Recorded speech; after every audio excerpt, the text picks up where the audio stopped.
મેણાય ખાવા પડે, ગારોય ખાવી પડે, બધુંય કરવું પડે. પણ તમારે છે ને આજ મારી વસ્તી જોડે આવું હું માતા મળી છું ને, તો મારા કારણે બધી જગ્યાએથી મેણાય હોભરે, ગારોય હોભરે, બધુંય કરે. પણ એનો જવાબ મારી વસ્તી ના હાલે તો કઈ નહીં પટેલ, હું બહુ હટેલી માતા છું.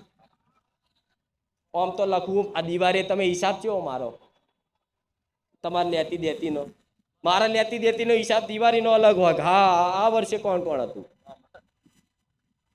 જો કારી ચૌદસ હાર હેડ તારી દિવાળી જ બગાડું રે. હું મારવા વાળી નહીં, તારવા વાળી છું. પણ દેવની રચના સમજાવું છું. એટલે મારો ચારો કરતા પહેલા 17 વાર વિચાર કરજો. મારે તો એમ તો બધા ભક્તો જ છે, પણ અમુક પટેલ હોય ભાવિકને દાદાગીરી કરે હેરતા ચાલતા. પણ ભલે એમને ભગવાન સદબુદ્ધિ હાલે, પણ તમે સાથ સહકાર હાલજો.